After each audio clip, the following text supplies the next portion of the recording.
La Vía Láctea es una banda de fuego alimentada por los vapores de la Tierra. El mundo se compone de tierra, agua, fuego y éter. El Sol es la estrella más brillante del cosmos. La Tierra es el centro del universo. A lo largo de la historia del hombre, nos hemos preguntado acerca del universo y qué lugar ocupamos en él. Nuestras ideas acerca del cosmos, tanto míticas como científicas, han cambiado en forma continua. En cuanto nos acostumbramos a una teoría, ya surge otra. Aún hoy, algunas de las mediciones más avanzadas sobre el espacio tienen un margen de error del 30%. Puede ser que nuestras percepciones corrientes resulten tan curiosas en el futuro como las creencias del pasado nos resultan en la actualidad. Una sola cosa parece inevitable. Siempre estaremos en la búsqueda para descubrir los misterios del cosmos.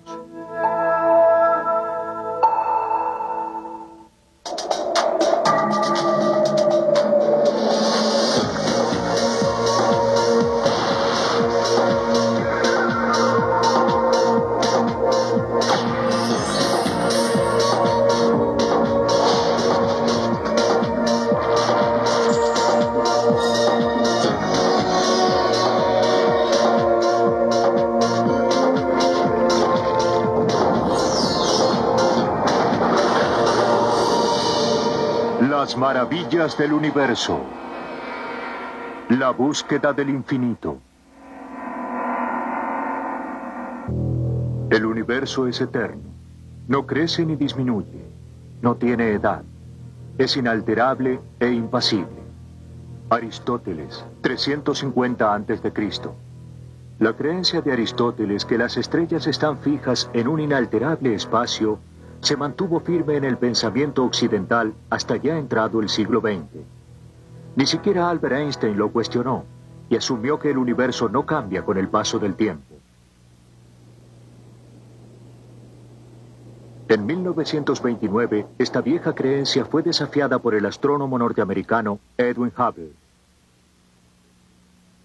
Observando a través de un telescopio ubicado en el Monte Wilson, en California, enfocó esta mancha borrosa en la constelación de Andrómeda.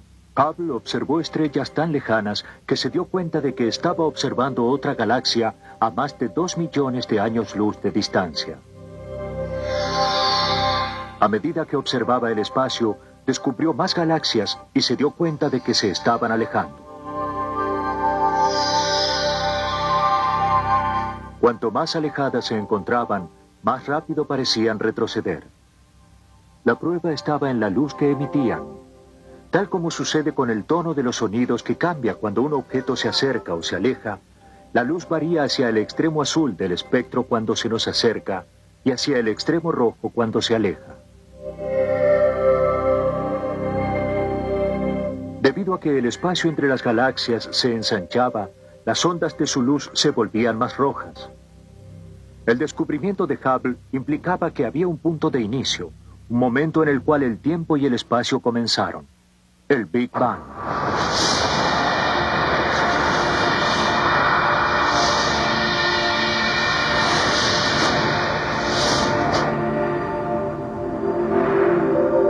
Donde sea y cuando sea que el Big Bang ocurrió, la teoría insiste que en la mayor explosión de todos los tiempos, una partícula más pequeña aún que un átomo dio origen a toda la materia.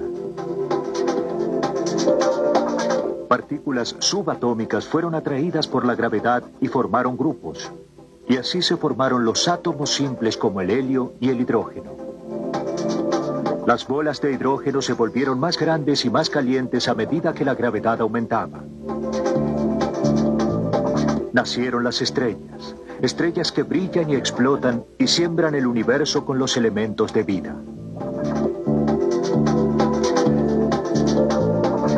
Atraídas por la gravedad, las estrellas se agruparon en galaxias.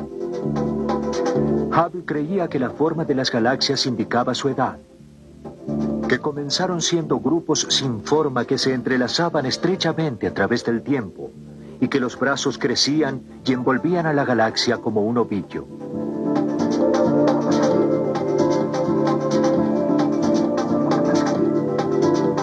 En este punto, Hubble se equivocaba. Las distintas galaxias tienen formas distintas, no importa la edad.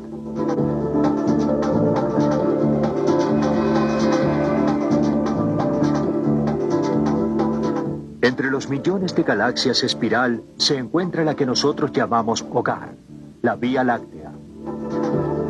Nuestra galaxia es un enorme disco formado por 200.000 millones de estrellas, tan grande que la luz tarda 100.000 años para llegar al otro lado.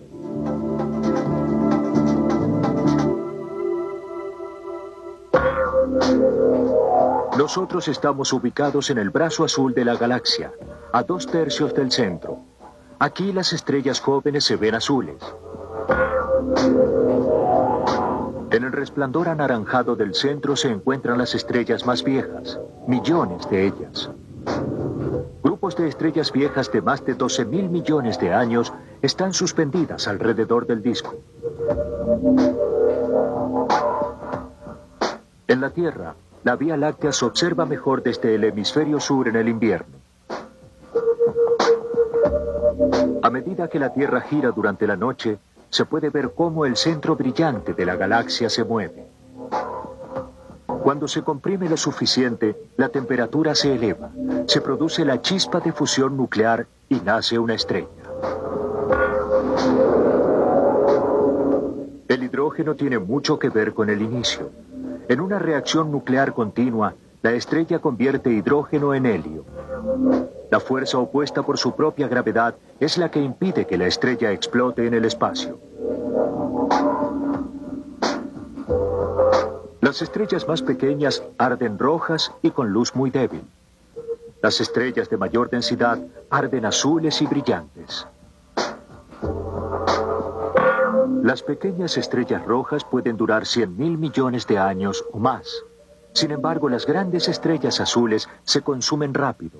Apenas duran unos pocos millones de años.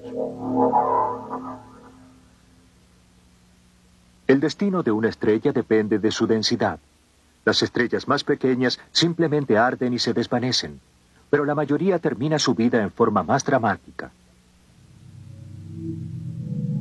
Cuando una estrella consume su combustible hidrógeno, se vuelve roja y se ensancha. Finalmente, el centro sufre una especie de colapso y la estrella explota. Cuanto más grande es la estrella, más grande es la explosión. Las capas externas de la estrella explotan y dejan detrás una nebulosa en forma de anillo. Con una estrella de tamaño mediano como nuestro Sol, el centro remanente se convierte en una enana blanca, una estrella sin energía nuclear del tamaño de la Tierra. Las estrellas supergigantes, de 10 a 50 veces el tamaño de nuestro Sol, viven rápido y mueren jóvenes. Una estrella 10 veces más densa que el Sol quema combustible 5.000 veces más rápido. Cuando mueren, en forma de poderosas explosiones de supernova, dejan detrás pequeñas estrellas extremadamente densas. Apenas una cucharada de té de estas estrellas pesa igual que el edificio del Empire State. También llamadas pulsares, poseen casi 500.000 masas terrestres compactadas en un cuerpo del tamaño de la ciudad de Nueva York. Sus campos magnéticos son tan intensos que la energía emitida por la estrella queda atrapada y gira en rayos angostos en los polos. Solo cuando los polos giran en nuestra dirección, vemos un haz de luz.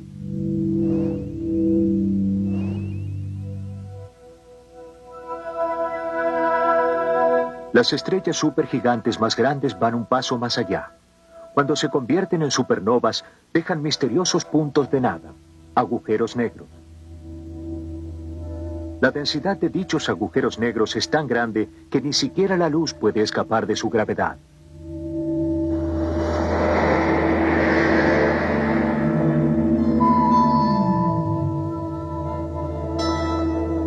Se cree que las explosiones de supernovas dan origen a nuevas estrellas. Después de estas explosiones, la materia queda flotando en nebulosas. La fuerza de gravedad hace que se junten y finalmente forman nuevas estrellas y sistemas planetarios como el nuestro. Las supernovas siembran la galaxia.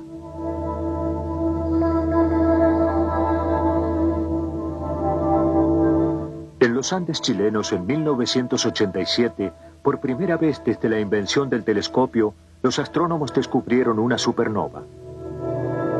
La visión de los cielos del sur incluía dos manchas borrosas de luz, las nubes de Magallanes. Son galaxias vecinas, separadas por 170.000 años luz. Con un estallido como el de una lamparita eléctrica cósmica, una estrella de luz débil súbitamente se convierte en uno de los puntos más brillantes del cielo. El Observatorio Anglo-Australiano en Nueva Gales del Sur ofrecía uno de los puntos más aventajados de la Tierra. Los australianos capturaron esta imagen extraordinaria de la mismísima explosión de la supernova.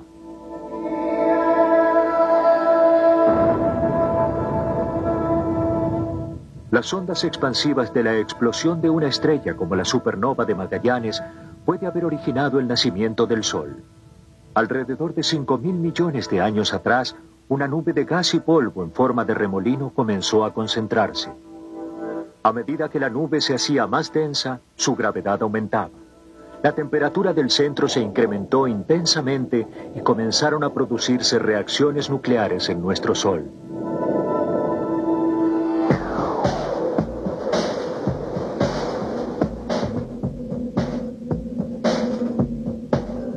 El Sol es la fuerza impulsora detrás de cada cosa viva sobre nuestro planeta.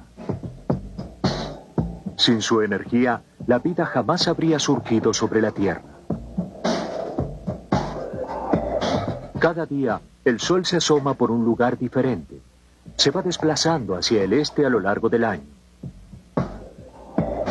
Durante 2 días por año, en mitad del verano y en mitad del invierno, el lugar por donde sale el Sol no cambia.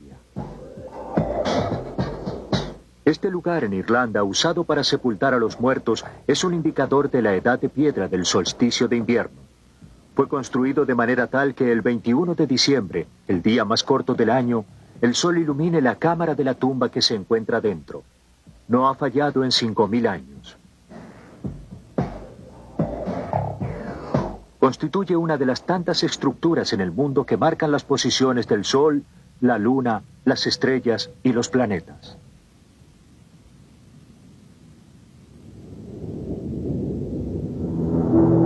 3.500 años atrás, los egipcios reverenciaban al Sol como deidad con el nombre de Ra. La combinación de mito y astronomía se demuestra en Abu Simbel. Ellos creían que Ra renacía cada vez que los primeros rayos del amanecer entraban al gran hall del templo.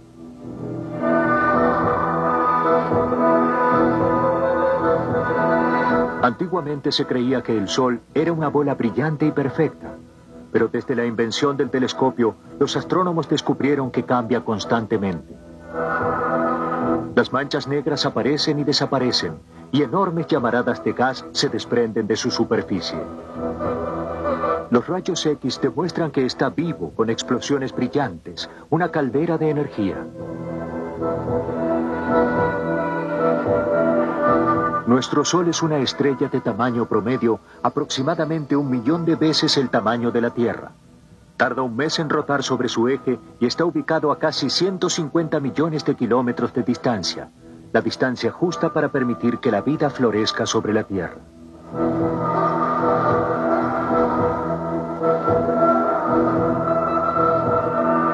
Desde la superficie hasta el centro, el Sol tiene más de 800.000 kilómetros.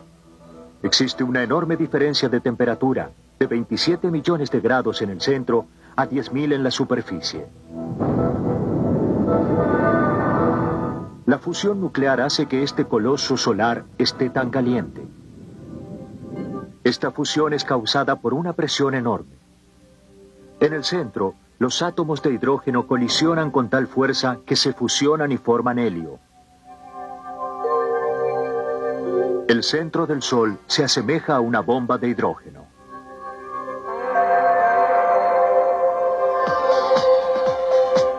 Debido a que la materia en el centro del Sol es tan densa, la energía tarda mucho tiempo en llegar hasta la superficie, aproximadamente 1 millón de años.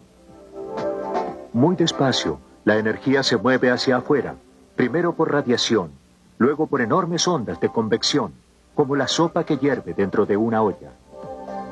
Cada burbuja amarilla tiene el tamaño del estado de Texas. Para conocer más sobre nuestra estrella local, se envió una nave espacial robotizada llamada Ulises en una misión al polo solar de 5 años de duración. Su recorrido pasaba por debajo de los planos orbitales de los planetas para así obtener un punto ventajoso único. Hacia fines de 1994, por primera vez, la sonda escudriñaba el polo sur del Sol. Ulises sintió aquello que los astrónomos no podían sentir. La línea de fuerza magnética, aquí indicada en color azul, enredándose a medida que el Sol gira. Cuando las líneas de fuerza pasan a través de la superficie del Sol, pellizcan y detienen a los gases en su camino. Esto crea manchas solares, lugares en donde la temperatura desciende 3000 grados comparados con el océano de calor amarillo que los rodea. Estas manchas solares son lo suficientemente grandes como para tragarse a la Tierra. La fuerza magnética también origina los bordes desprolijos de estas manchas, los cuales se asemejan a limaduras de hierro extraídas por un imán. Las manchas solares por lo general aparecen en pares, en el punto de partida y de entrada de una línea de fuerza. Estos grandes arcos denominados prominencias se doblan alrededor de las líneas de fuerza.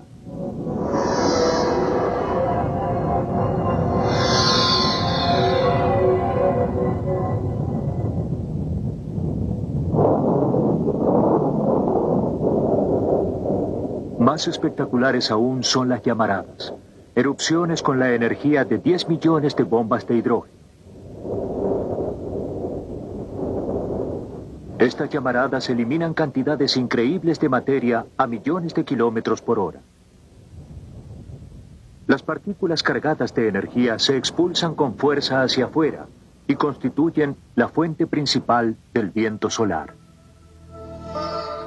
Al igual que una regadera de jardín, el Sol envía en forma de spray el viento solar hacia los planetas. Las partículas con carga eléctrica llegan a la Tierra en el lapso de 1 día o 2, pero mayoritariamente desviadas. El metal presente en el centro de la Tierra actúa como un enorme imán, repeliendo a la mayoría de las partículas, aunque atrayendo a algunas hacia los polos. Las partículas caen en forma de espirales, formando coronas ovales en ambos polos. Al reaccionar con la atmósfera superior de la Tierra, se puede ver un espectáculo impresionante, la aurora boreal.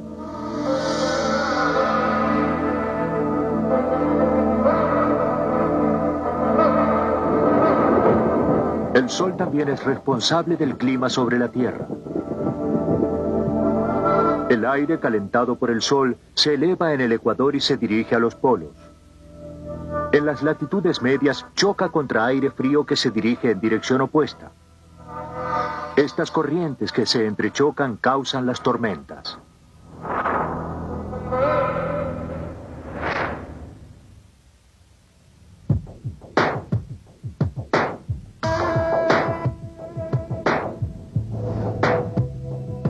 Los planetas permanecen en sus órbitas debido a la fuerza de gravedad ejercida por el Sol. Sin embargo, no siempre se creyó que el Sol era el centro del sistema solar. En el siglo IV a.C., Aristóteles presentó una teoría acerca de que el lugar natural de la Tierra era el centro del universo. La Tierra estaba quieta, y alrededor de ella giraban el Sol, los planetas y las estrellas junto a esferas rígidas. Sin embargo, había un problema con la teoría de Aristóteles. Los planetas eran un enigma. Debido a que su progreso a través del cielo era errático, se los llamaba estrellas errantes.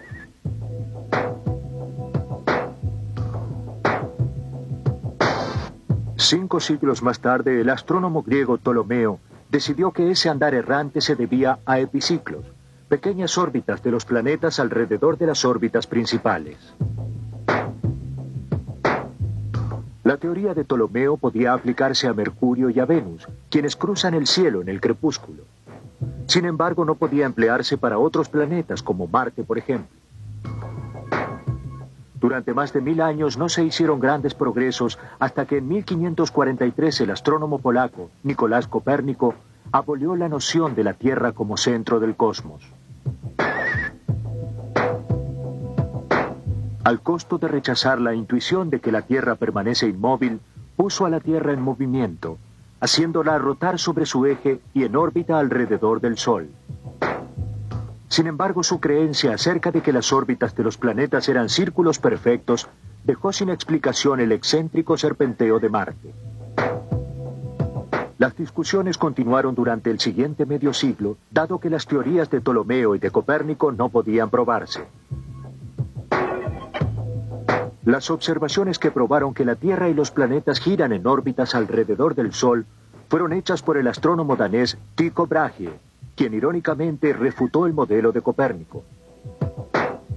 Brahe creía que los planetas giraban alrededor del Sol, pero que el Sol giraba alrededor de la Tierra. Para probar esta teoría, Brahe pasó 20 años observando y registrando meticulosamente los movimientos de los planetas. Después de su muerte en 1601, las observaciones de Brahe fueron empleadas por el matemático alemán Johann Kepler, quien probó que todos los planetas giran alrededor del Sol. En 1609 había descubierto que las órbitas de los planetas no eran círculos perfectos, sino elipses, y que la velocidad con la cual se mueven los planetas depende de la distancia del Sol. Con la aparición en escena del científico inglés Isaac Newton, se aclaró aún más el misterio de las órbitas gracias a su famosa teoría sobre la gravedad. El mérito de Newton fue descubrir que la fuerza que hace que un objeto caiga es la misma fuerza que rige los movimientos de las lunas y de los planetas. La forma y la velocidad de una órbita depende de la potencia de la fuerza de gravedad. Y esta fuerza de gravedad depende del tamaño y de la distancia. Cuanto más cerca y más densos son los objetos, mayor es la fuerza que los atrae. Entonces, cuanto más cerca un planeta se encuentre del Sol, más rápido se desplazará. Naturalmente, Mercurio tiene el año más corto entre todos los planetas. Gira alrededor del Sol más de 4 veces en un año terrestre. Mercurio es un mundo yermo, chamuscado, sin aire y con gran cantidad de cráteres. La potente fuerza de gravedad del Sol atrae muchos desechos del espacio. Y estando Mercurio en la línea de fuego, este planeta recibe muchos impactos. Su proximidad con el Sol también lo convierte en un planeta lo suficientemente caliente como para derretir plomo. Durante el día las temperaturas exceden. Hasta hace muy poco tiempo, las nubes de Venus ocultaban su naturaleza. Hasta el presente, estas son las únicas fotografías de su superficie. Fueron enviadas a la Tierra antes de que la nave de aterrizaje se derritiera.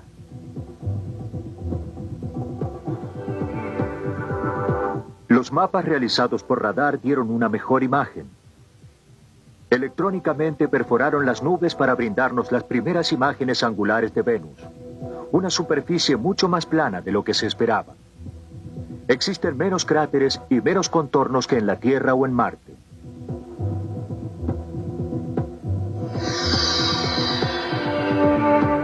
Estos panqueques son erupciones volcánicas achatadas por la atmósfera. La presión en Venus es 90 veces mayor que en la Tierra. De todos los planetas, Venus es el que tiene mayor número de volcanes. Este tiene más de 1 kilómetro de alto y probablemente ya no esté activo.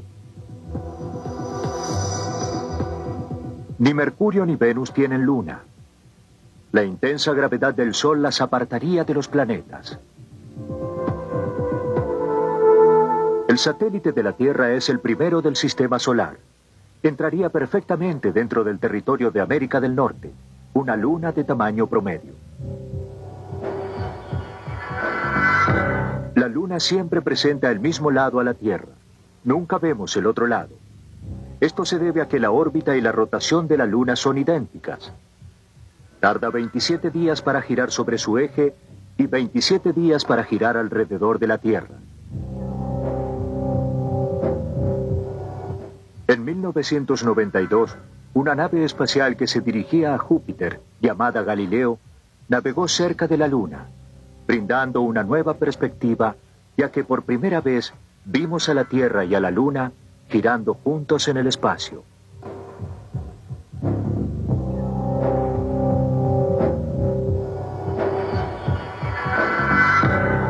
Dos de las lunas más pequeñas del sistema solar giran alrededor de nuestro vecino, el planeta rojo, Marte.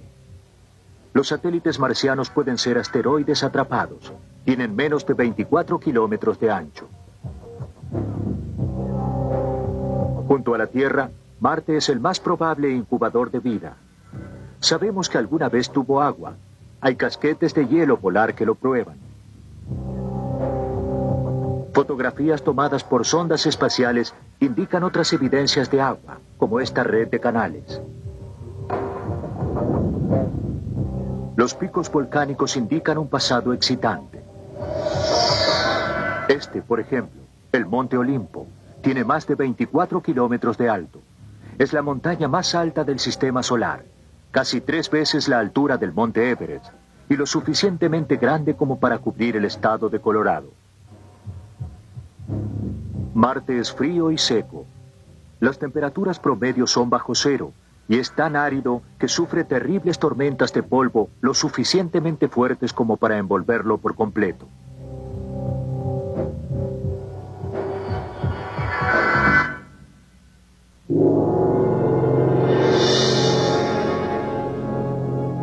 Esta es la madre de todas las tormentas, una gran mancha roja, 2 veces del tamaño de la Tierra. Ha estado enojada por 350 años como mínimo. Júpiter hierve con el clima. Una razón para el clima turbulento de Júpiter la constituye la velocidad de rotación del planeta. El día dura menos de 10 horas. Al igual que el bollo de pizza que se arroja al aire para estirarlo, Júpiter rota tan rápido que se expande en el ecuador. Las bandas de nubes sobre el ecuador se mueven más despacio que aquellas cerca de los polos. Cuando estas bandas se encuentran, la tormenta comienza. Júpiter es más denso que todos los otros planetas juntos. Si la Tierra tuviera el tamaño de una arveja, Júpiter sería una naranja. Es lo suficientemente grande como para albergar a todos los planetas y lunas del sistema solar. Una de las primeras personas en estudiar el cielo a través de un telescopio descubrió que Júpiter tiene lunas. En 1610, Galileo descubrió 4 de las 16 lunas que giran alrededor de este planeta gigante. Estas lunas de Galileo son más grandes que Plutón.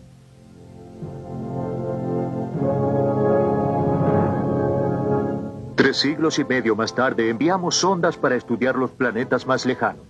Los Voyagers 1 y 2, lanzados en 1977.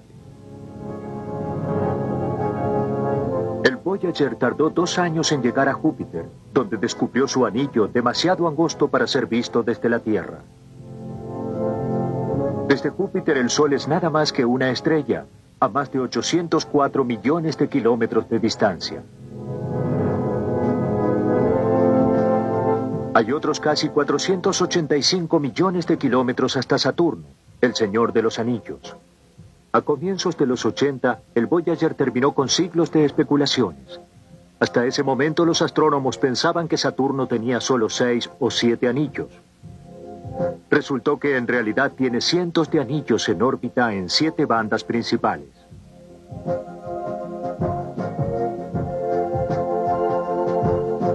Formado en su mayoría por hidrógeno, Saturno es el menos denso de todos los planetas, menos denso aún que el agua.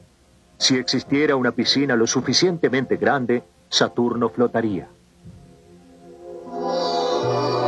El Voyager también visitó a Urano, 1.448 millones de kilómetros después de Saturno y a 3.218 millones de kilómetros de distancia del Sol. Urano tiene una inclinación inusual. Su eje está casi alineado con su plano orbital. Algunos astrónomos sugieren que Urano alguna vez recibió un impacto lo suficientemente fuerte como para inclinar a este planeta gigante 98 grados.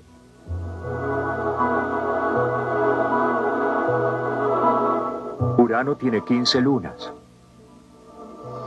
La más extraña es Miranda, la cual parece haber sido partida en dos por un fuerte impacto y luego unida otra vez. Está plagada de acantilados, cráteres y cañones, algunos de ellos 10 veces más profundos que el Gran Cañón. Estos acantilados de hielo tienen casi 20 kilómetros de altura. Si saltáramos desde allí, tardaríamos 12 minutos en llegar al fondo debido a la gravedad mínima.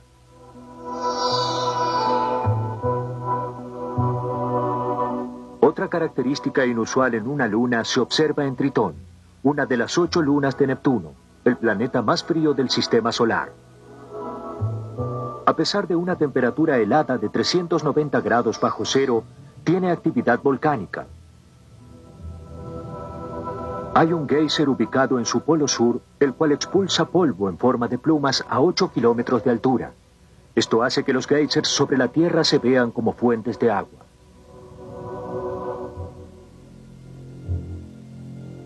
Neptuno es otro de los planetas en donde se producen tormentas devastadoras, como el ojo de la hechicera. Justo encima se observa una gran mancha oscura, una tormenta del tamaño de la Tierra. Alrededor de ella se han registrado ráfagas de viento que soplan a más de 1.900 kilómetros por hora, las más veloces del sistema solar. El planeta más esquivo es el pequeño Plutón. A más de 5.600 millones de kilómetros de distancia del Sol, no conocíamos su existencia hasta 1930. En 1990, el telescopio espacial Hubble capturó la mejor imagen que se tiene hasta el presente de Plutón y de su luna Caronte. Estrictamente hablando, Caronte no gira alrededor de Plutón, sino que ambos giran alrededor de un centro de gravedad común. Algunos astrónomos los consideran un planeta doble.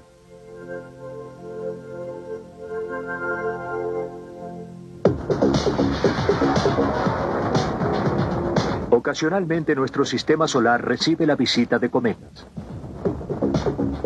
Desde la Tierra adornan los cielos durante algunas semanas. Los egipcios creían que los cometas eran mensajes de los dioses. Sin embargo, los cometas son en realidad las obras de la formación de nuestro sistema solar. Cuando se formaron los planetas, fragmentos y trozos de roca y de hielo terminaron en las afueras de los planos orbitales. Esto formó una gran caparazón de desechos conocida como la nube Oort. De allí provienen los cometas. El núcleo de un cometa está formado por una especie de terrón de hielo sucio que varía en tamaño desde un estadio de fútbol a una ciudad entera. A lo largo de su odisea de miles de millones de kilómetros, el cometa puede desarrollar una cola. Una vez que el cometa está dentro de la órbita de Júpiter, el hielo se hace vapor debido al calor del Sol. El polvo y los gases presentes en la cola de un cometa puede extenderse más de 160 millones de kilómetros, más de la distancia que separa a la Tierra del Sol. Algunos cometas viajan en órbitas elípticas entre los planetas. Los cometas kamikaze arremeten directamente contra el Sol. Otros simplemente rozan la feroz superficie.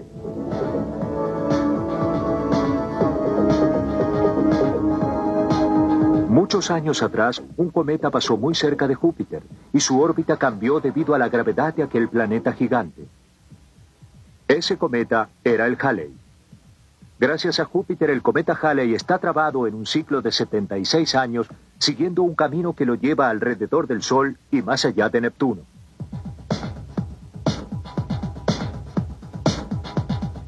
En el siglo XVII, el astrónomo Edmund Halley fue el primero en brindar explicaciones sobre los cometas. Hasta su tiempo, los científicos creían que los cometas visitaban una sola vez nuestros cielos, que simplemente pasaban cerca de la Tierra para no volver.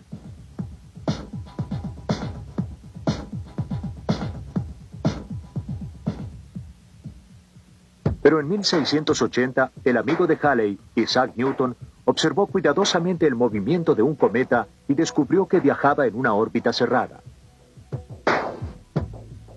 Newton sugirió que un cometa con una órbita lo suficientemente pequeña podía ser visto una y otra vez. Para probar esta idea, Edmund Halley analizó las visiones de 24 cometas. Resultó que 3 de ellos estaban separados por el mismo intervalo de 76 años y parecían tener órbitas virtualmente idénticas. Si tenía razón, el cometa volvería a verse en 1758. Mucho después de la muerte de Halley, el cometa apareció según Halley lo había pronosticado. Entonces los astrónomos comenzaron a rastrearlo a lo largo de la historia. Uno de los dibujos en estas tumbas chinas confirmaba la aparición del cometa Halley en el siglo II a.C. También se lo había visto en la época de Julio César. Una moneda acuñada en su memoria lleva la imagen del cometa. En 1301, el pintor italiano Giotto convirtió al Halley en la estrella de Belén.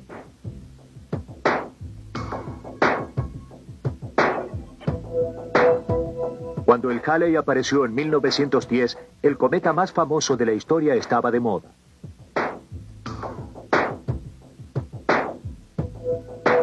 Por primera vez, pudo fotografiarse al cometa Halley. 76 años más tarde, el cometa Halley fue recibido con cámaras supersensibles y telescopios gigantes. En 1986, los científicos hicieron mucho más que simplemente observar el cometa. Al paso del mismo, se lanzaron 5 naves espaciales robotizadas para interceptarlo. 2 soviéticas, 2 japonesas y una sonda europea llamada Giotto en honor del pintor italiano. A medida que Giotto se acercaba, las imágenes computarizadas permitieron a los científicos ver por primera vez el interior del cometa, su brillo y su densidad. Sin embargo, las imágenes desilusionaron a los espectadores que miraban por televisión. Las supercomputadoras más tarde produjeron las vistas que el público esperaba.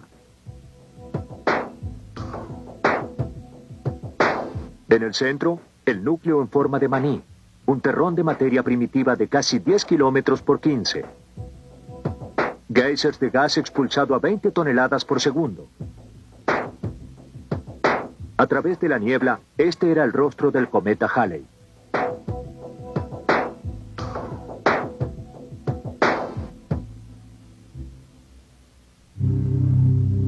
Cuando los cometas viajan a través del sistema solar, dejan una estela de polvo.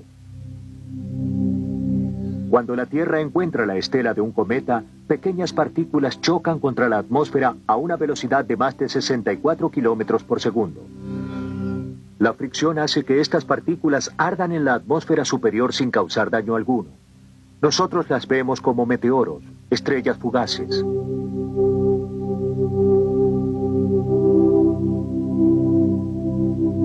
Cuando trozos más grandes de asteroides y cometas chocan contra nuestra atmósfera, generalmente se queman. Si son lo suficientemente grandes y sobreviven hasta tocar la superficie de la Tierra, los llamamos meteoritos. Por casualidad, una persona con una cámara de video captó esta bola de fuego sobre la ciudad de Pittsburgh en 1992. La evidencia de los impactos sobre la Tierra puede resultar difícil de localizar. A lo largo de miles de años, el viento, el clima y la vegetación los disfrazan. En el clima seco de Australia, preservados en el vacío del espacio, las lunas están marcadas de cráteres congelados en el tiempo. Algunas colisiones pueden resultar verdaderamente catastróficas. En Mimas, la luna de Saturno, hay un cráter que ocupa 1/3 de su ancho. El satélite fue prácticamente destruido por el impacto.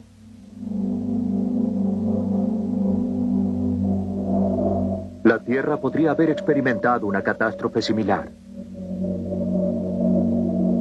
En el extremo de la península de Yucatán, en México, el transportador espacial ha enviado imágenes de radar de una parte de un cráter que tiene 65 millones de años de antigüedad. Las teorías sugieren que un asteroide de 8 kilómetros de ancho impactó contra el suelo. Muchos científicos creen que la consecuencia de este impacto fue la devastación de la vida sobre la Tierra y el fin de la era de los dinosaurios. En 1993 tuvimos la primera oportunidad de estudiar un cometa en acción. A través de este telescopio ubicado en Monte Palomar, en California, 3 astrónomos, Eugene y Caroline Shoemaker y David Levy, descubrieron un nuevo y extraño cometa. El rayo de luz en órbita alrededor de Júpiter fue bautizado SL9. No era un solo cometa, sino un escuadrón completo de cometas volando en formación, cada uno con una cola de polvo.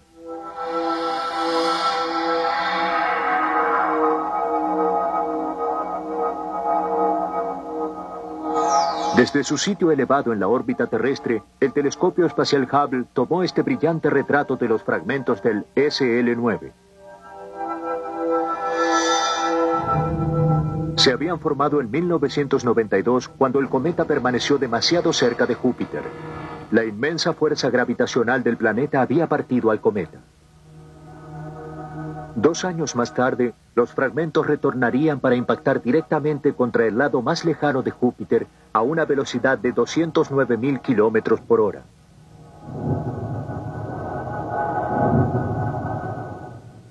En julio de 1994, el Observatorio Anglo-Australiano en Nueva Gales del Sur se mantenía alerta.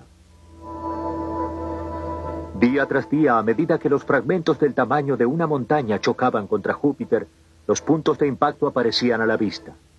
Las imágenes sensibles al calor registraron más de 20 impactos principales.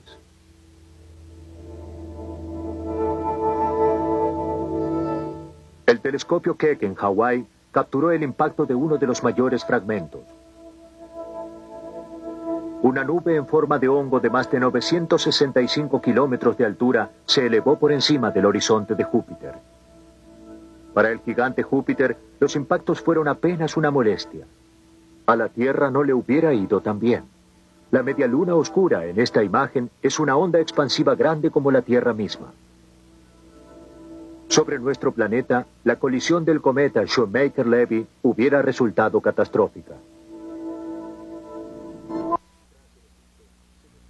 A mediodía el sol brillaba directamente sobre un aljibe en Aswan.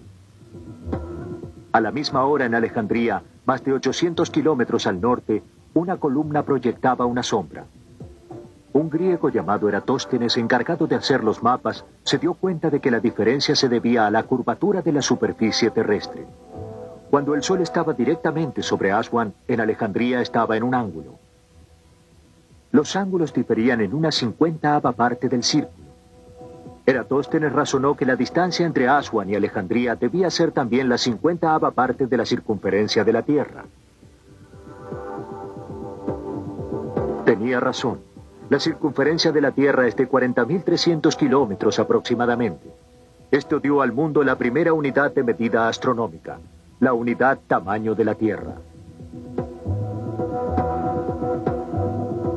Los astrónomos pudieron entonces usar 2 puntos distantes sobre la superficie de la Tierra y un poco de trigonometría para descubrir la distancia que separa la Luna de la Tierra, a 30 tierras de distancia. Esta misma fórmula se aplicó a cada extremo de una órbita para medir distancias mayores. Cuando Edwin Hubble apareció en escena a principios del siglo XX, ya se habían descubierto medidas sofisticadas para medir estrellas distantes, allanando de esta manera el camino para Hubble y sus brillantes observaciones sobre las galaxias. La tecnología de este último siglo ha dado más información sobre el universo que durante cualquier otra época de la historia.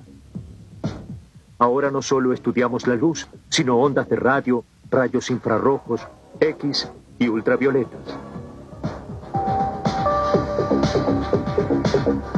Usamos observatorios sobre la Tierra y en el espacio.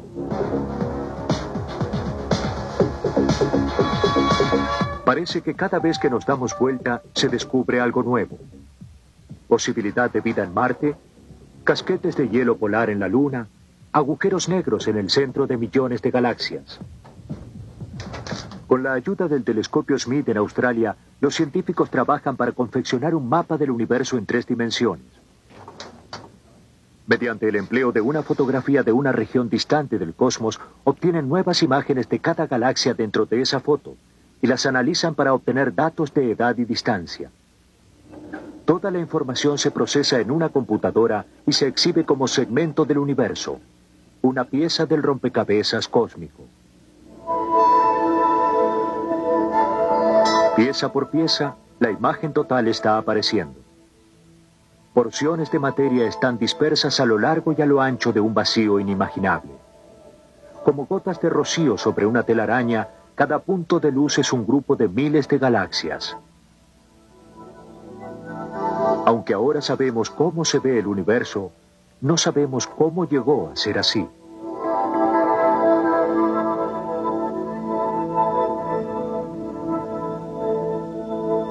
Algunos de los datos más asombrosos del cosmos los recibimos de nuestros ojos en el cielo, el telescopio espacial Hubble.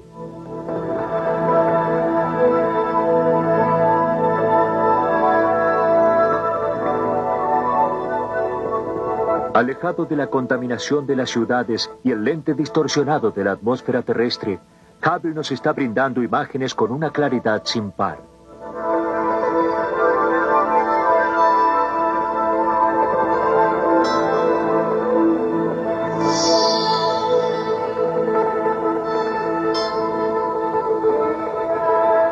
Una imagen reciente ha tenido un efecto profundo en nuestras nociones sobre el tamaño del universo. El campo profundo del Hubble. Apuntando a una pequeña mancha oscura en el cielo, del tamaño de una cabeza de alfiler, sostenida en la punta de los dedos con el brazo extendido, el telescopio tomó 342 exposiciones repetidas. Con cada fotografía, los objetos más débiles comenzaron a divisarse. Además de algunas pocas estrellas, cada punto luminoso es una galaxia entera. Antes de ver el campo profundo del Hubble, los astrónomos creían que existían por lo menos 10.000 millones de galaxias. Ahora creen que existen por lo menos 50.000 millones. Como sucede con todos los descubrimientos, junto a las nuevas respuestas aparecen nuevas preguntas. ¿Una exposición más larga podría revelar la existencia de más galaxias? ¿Todas las manchas pequeñas del cielo tienen tantas galaxias? ¿Cuál es el tamaño de estas galaxias y a qué distancia se encuentran? A medida que observamos el espacio y más allá, seguramente seguiremos preguntándonos y también reformulando nuestros conceptos en eterna evolución sobre el universo.